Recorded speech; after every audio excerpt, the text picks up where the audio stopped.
Hi sis! So welcome back to our channel. For today's video, dahil nga mga kasis dumating na yung aking parcel, so ito na yon.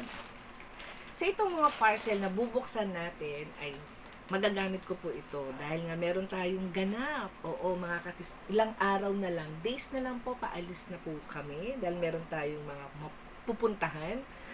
Kaya ako umorder itong items na to. And then mga kasis may kita nyo po to sa showcase ko. Kaya mga kasis, buksan na natin.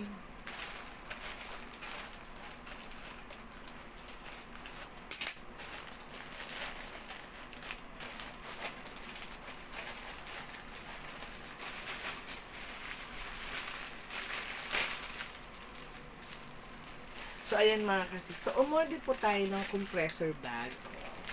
So, ang size po nito is 35 by 40 centimeters. Dahil nga ang aking maleta ay 20 inches lang. So, for 7 kilos. So, talagang naghanap ako ng medyo maliit na compressor bag na kung saan po pwede ilagay yung aking mga gamit. Oo. Dahil nga, di ba mga kasis, sa airport pa lang, kinikilo na yung mga luggage. So, ito siya. So, maliit lang talaga. Ayan. So, kasya na dito yung mga pang araw-araw na damit na dalahin ko.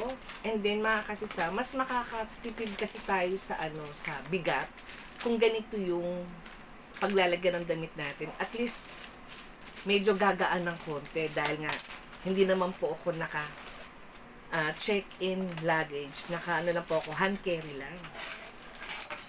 So, ito pa yung isa.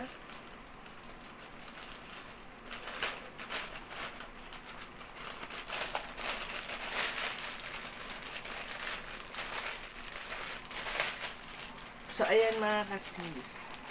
So, yung isa, ang size ay 30 by 40. Ito naman ay, ang pagkakaalam ko, ayun, 30 by 40. So, ito ay 35 by 40. Ito ay 30 by 40. Mas maliit siya ng konti.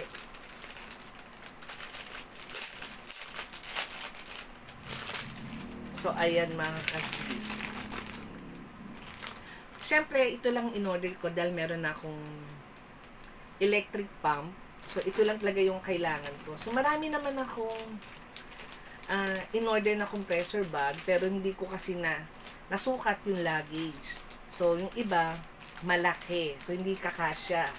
So, ito lang talaga ang kailangan ko sa aking bagahe. And then, syempre kayo mga kasis, mas okay yung ganito ang gamitin nyo sa inyong mga damit kung meron kayong travel.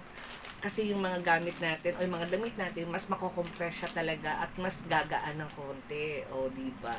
So, yun lang mga kasi. Sinamahan niyo ako dito sa ating compressor bag. Ayan. So, yun lang po. Maraming salamat.